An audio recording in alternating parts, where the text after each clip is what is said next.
Hi. I once did a consultation with a woman whose first words to me were, I want you to help me find the one. And I said, well, I can't do that, but I can help you be the one.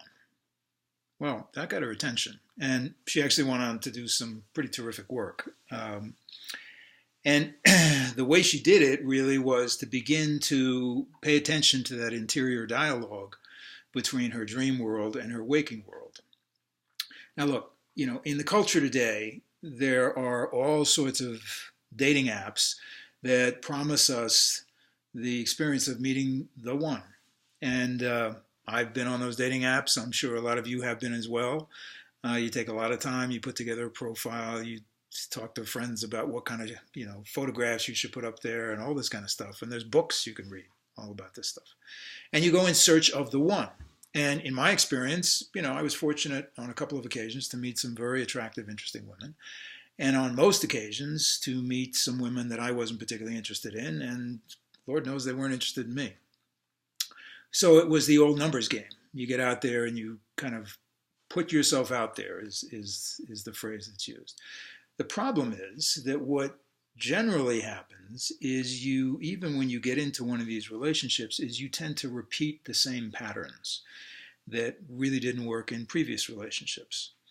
And you've got this criteria of who you want, and you think you found who you want, and things generally kind of go back to the way you've experienced relationships before.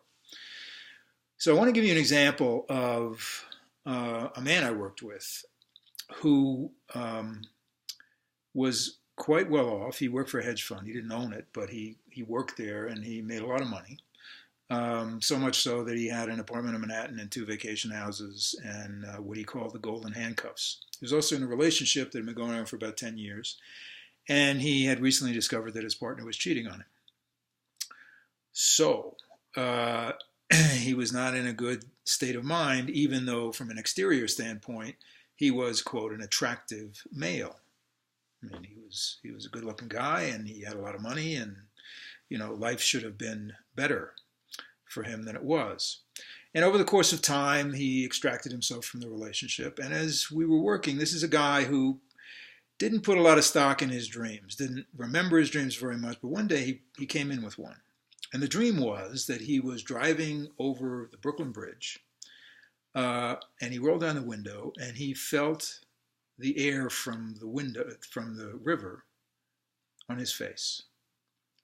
That was it. That was the dream. And by the way, let me digress for a minute. Some people would call that a dream fragment. There are no dream fragments. There are dreams that are just feelings. There are dreams that are very short, like the one I just told you. And if you ignore them, then you can't tease out the greater dreams that are behind it. So I always tell my clients, pay attention to any dream you have. So what do? We got into this dream, we sat in it for a while and really worked on, well, what does that air feel like? What does it bring up in you? Well, it turns out that this guy, because he made a substantial amount of money, was an art collector.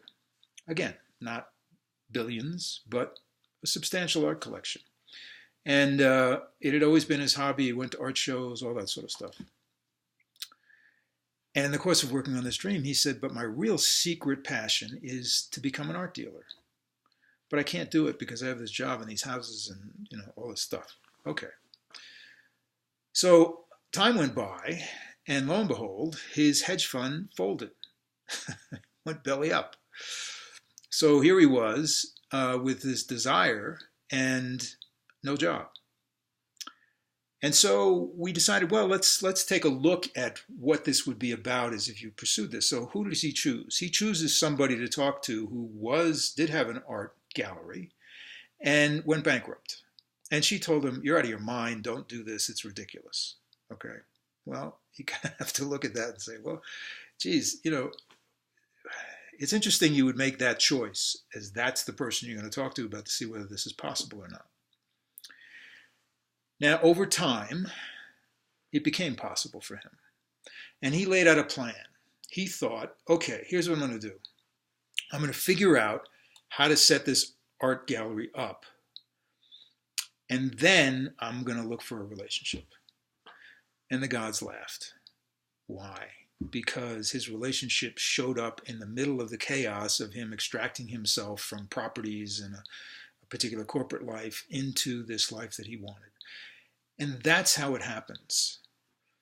You become the one that is found. You don't go looking to find the one.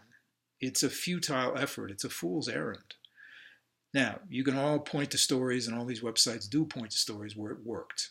Okay, it's a numbers game. Maybe it worked, and maybe those people were at a particular place where they had an interior dialogue with themselves.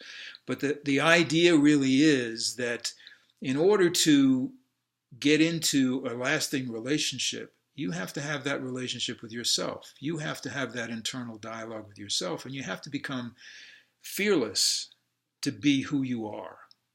And in the case of the guy I was just talking to you about, the universe conspired and said, well, okay, if you're not going to be fearless, we're going to just take away the job that you say is stopping you from becoming who you are.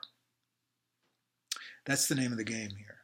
And that's why I feel blessed to have found myself at this stage of life working with people on their dreams, because I'm astonished every day with the creativity and the dynamic and the force of the soul to introduce you to an aspect of yourself that you either didn't know existed or thought was not really acceptable for you to be doing as an adult.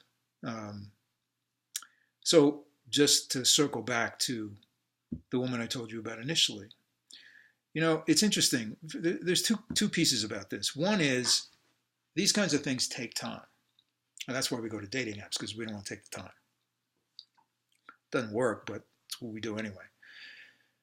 So her life unfolded in a way, again, very similar to the man, that she didn't expect. And she didn't get one relationship, she got multiple relationships. And I'm not talking about intimate relationships and sexuality or anything, but multiple relationships in different dimensions of her life that she never expected before. And it is really that healthy relationship with the unknown, what we call courage, what we might call valor, that gets you where you need to go. The more you think you know, the more you think, the more you go to the top to try and get a solution, the more you're frustrated. You don't want to be at the top. You want to be in the middle. You want to be in the heart, and your own heart, and what your own heart is telling you. And the reason I work with dreams is it is the most clear conversation that I've discovered that we have with ourselves. So that's my wish for you. Don't look for the one.